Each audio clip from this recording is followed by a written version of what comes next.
obrigado a todos que vocês compartilham, meus sinceros agradecimentos.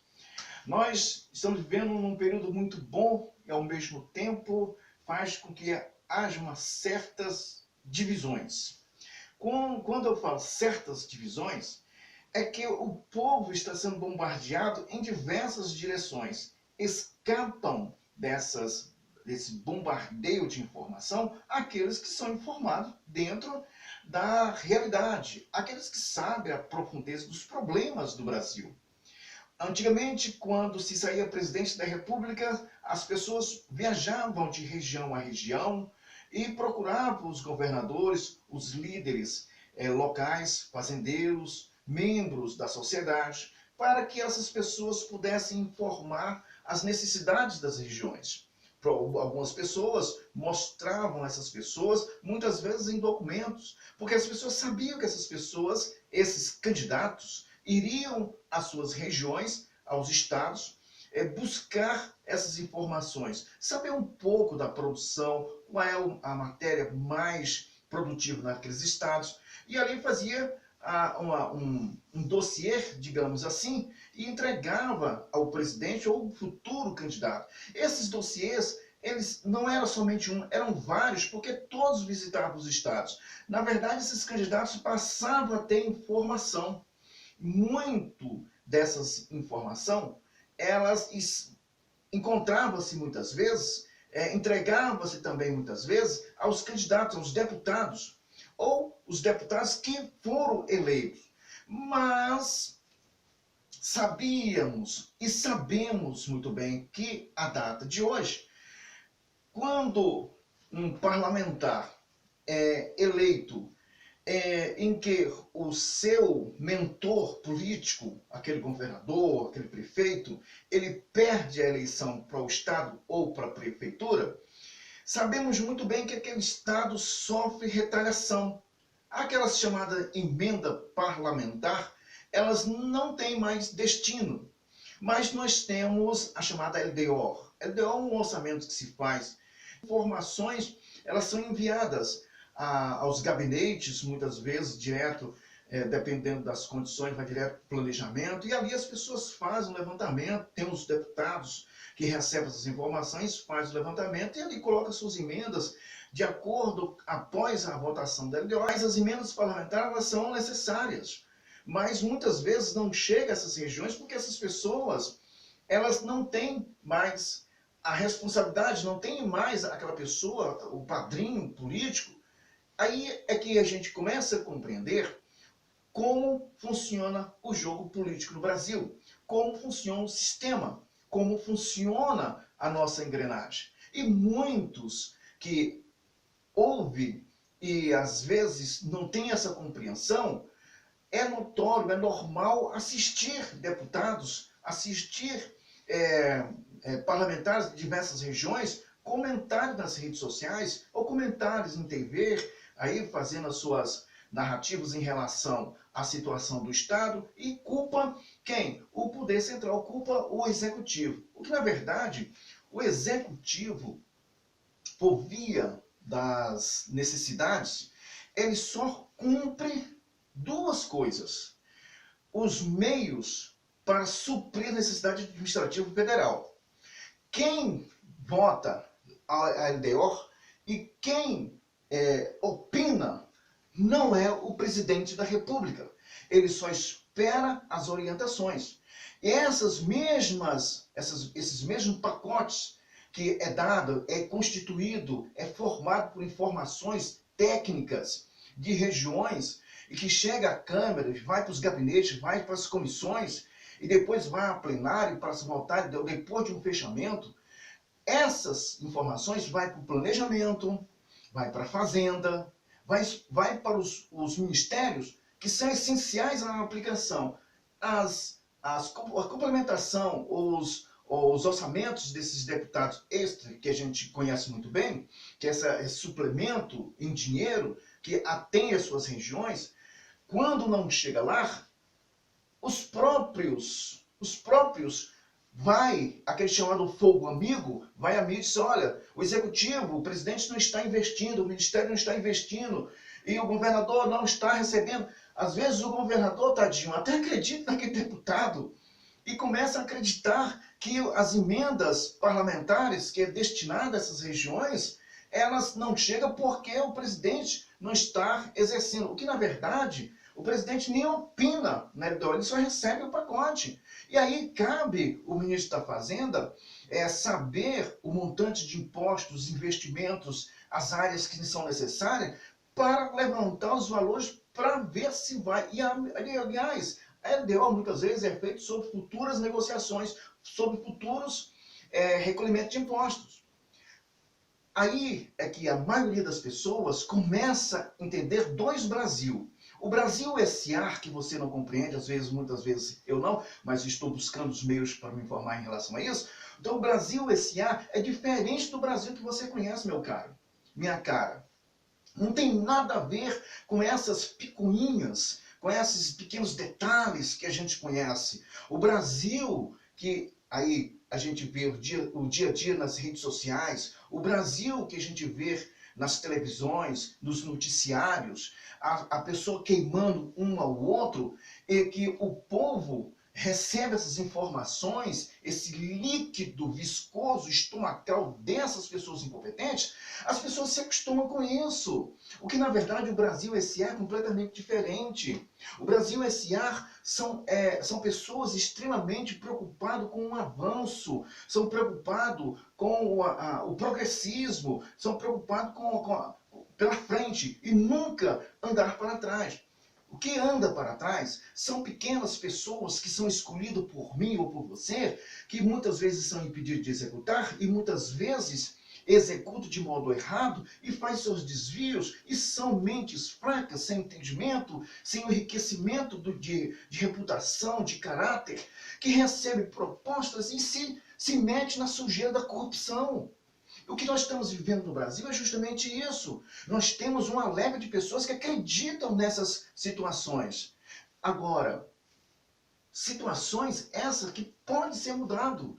Nós temos que sempre investir nas informações, sempre investir nas informações. Nós precisamos de informação, nós precisamos conhecer a nossa Constituição, precisamos saber os trâmites, precisamos saber como funciona a nossa Constituição, precisamos saber o que está escrito nos nossos artigos, o fundamento da nossa Constituição. É preciso saber disso, quais são as obrigações de cada um desses órgãos para você entender o que está acontecendo no Brasil. Não basta as pessoas simplesmente tomarem partidos. Eu não tomo partido. Eu tomo as obrigações dessas pessoas que são parlamentares, não tem nada a ver com partido. Pelo amor de Deus, a nossa Constituição, nós temos um vício. Foi isso que nos ensinaram. Foi isso que foi imposto a cada um de nós. Partidos, partidos, partidos, partidos, ideologia, partidos, partidos. Partido é partido. Partido, já está falando o nome. E quando essas pessoas, elas são eleitas, elas são parlamentares, põe isso na sua cabeça. Não tem nada a ver com partido, não tem nada a ver com ideologia, tem a ver com a estrutura, tem a ver com um montante de dinheiro, onde vai ser empregado, onde vai ser a infraestrutura, onde vai ser o desenvolvimento. Isso é parlamento. Não tem nada a ver de partido, não tem nada a ver de Brasil. Ah, eu tenho raiva disso, tenho raiva... Não tem nada a ver. Se você continuar desse jeito, você é simplesmente um membro de uma massa de manobra. Isso tem gente inteligente. Tem gente que deveria se preocupar um pouquinho mais, um pouquinho mais. Senão você é simplesmente como qualquer um que come mortadela e pão, sai nas estradas andando.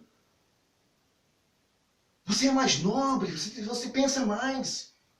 Então não tem nada a ver. Quando você vê partidos lá dentro de um parlamento, que já é crime, parlamento com partido, não tem nada a ver. E estamos assistindo, isso foi complementado. Depois, que após a LDO, nós temos as regiões produtoras, aí é que tem um outro orçamento para investimento nessas áreas, que é a grande maioria do agronegócio, né, da indústria, e assim vai, mineração. Então, essas áreas têm um interesse maior, com mais carinho, porque são do Brasil S.A., é diferente. Mas esse que nós consumimos, nós precisamos compreender melhor esse Brasil. Porque se continuarmos desse jeito, a gente vai acabar vacilando, vamos colocar pessoas no poder sem um entendimento. Olha que nós não temos políticos que entendem sequer a nossa Constituição. A nossa Constituição, ela tinha que ser até mesmo dado a conhecer a nossas crianças, para que não cresçam sendo essas conduzidas e levadas ao matadouro. Hoje tem pessoas que por via desse líquido viscoso que as pessoas comem com tanta alegria dos partidos de esquerda, porque eles não querem um desenvolvimento, eles querem vida boa, mas você dando para ele, mas você na miséria. Então as pessoas precisam compreender isso. Precisam compreender o que é o Brasil do consumo e o Brasil do que produz. O Brasil S.A. você não conhece. Você não tem noção do que é esse Brasil. E eles não estão na faculdade de Google. Eles não estão nas informações de partido de esquerda. Eles estão justamente nos livros dos pesquisadores, pessoas que levam, sobrecarregam e até mesmo sacrificam alguns momentos de lazer para trazer informações concretas, informações riquíssimas, que vai fazer com que a sua mente possa pensar, pensar e mudar. Esse Brasil, meu caro, poucas pessoas, e olha que está ao alcance de todos nós, está ao alcance de todos nós. Quando as pessoas falam, oh, nióbio é nossa, é nada, menino. Para com essa bobagem. O petróleo é nosso, é nada, criança. Você está viajando. E você está com seus pensamentos, você está, está descendo de manteiga ainda. Não faça isso. Nós sabemos muito bem que existe negociatas muito grandes e quem domina essa parte do nióbio é uma família brasileira. Há mais de 50 anos. E as pessoas não sabem disso. Não. E é aqui, de Minas Gerais. E você nem sabe disso. Nem sabe. Então, as pessoas precisam ter o quê? Conhecimento. Quando você tem conhecimento, até na fala é mansa. Não precisa nem se zangar ou se exaltar, porque a gente logo vê que está faltando entendimento e conhecimento. E não é isso que nós precisamos. Nós precisamos que todos os brasileiros tomem consciência, primeiro da nossa Constituição. Primeiro da nossa Constituição. A gente consegue fazer um país com homens e livros. E não com homens e Google. Homens e livros. Eu lembro muito bem, eu sempre trago comigo, está sempre aqui no estúdio, porque eu termino o intervalo, o que eu faço? Vou para o celular? Não. Sempre no estudo tem isso aqui. Livros faz você pensar de uma forma correta, com discernimento do que é o certo e do que é errado. Eu ouço todos, mas as conclusões e a direção é minha, porque eu sei muito bem discernir o que é o certo e o que é errado. E nem sempre o que é o certo para mim é certo para o outro. E muitas vezes eu abro mão do certo para mim, para que eu possa aprender mais um pouquinho, porque mais tarde aquele certo que eu achava no momento que era correto, não era oportuno. A oportunidade está mais lá na frente. Então é preciso ter nisso, abrir mão de momentos, abrir mão para que você possa enriquecer-se melhor. É para isso que às vezes a gente diz assim, bom uma divergência com pessoas inteligentes para que a gente possa enriquecer um ao outro. Independente de raça, cor ou o que você seja. A inteligência, sabedoria e entendimento não tem nada a ver com isso. Então, Brasil S.A. é uma coisa e Brasil de consumo é outra. Brasil esse, onde as pessoas trabalham, onde as pessoas sustentam, onde as pessoas desviam, roubam, desviam, formação de quadrilha. Esse aqui, Brasil S.A., nem participa, criança. Participa esse daqui. E sabe como é que participa isso aqui? Quando você escolhe pessoas incapazes para estar lá dentro do Legislativo. Com toda certeza que estou te falando. É você, sou eu, que somos responsáveis por essas mazelas que estão aí. Eu tomei consciência, eu ouço os candidatos e aqueles que eu vejo que não têm sequer conhecimento do artigo 1 da nossa Constituição, que é justamente a formação da República Federativa do Brasil, uma democracia, sobre o fundamento de soberania, cidadania, dignidade da pessoa humana, valores do trabalho social e do livre iniciativa e do pluralismo político. E do palavra único, que a maioria todos sabe. Então, eu baseio a minha referência na nossa Constituição e busco os meios mais corretos. Leva tempo, não é fácil, leva tempo. Mas, como eu disse, Brasil S.A. não tem nada a ver com esse Brasil a qual a maioria das pessoas sabe e ouve e buscam os meios. Pessoas que vão às redes sociais para mentir para você. Mentir para você. O culpado é fulano de tal, o culpado é fulano de tal. Aí quando você vai ver, o artigo tal está dizendo que não é. Aí quando você vai ver, olha, está escrito no artigo tal, não é assim. Nós não podemos fazer o artigo 52, artigo 203, artigo 231, artigo 165, artigo 29. Não diz. Aí você começa a entender que é preciso ter paciência e ter calma diante dessas pessoas. Aí você pode falar. Agora, falar sem conhecimento, sem causa, dá uma dor de cabeça. Um abraço a todos.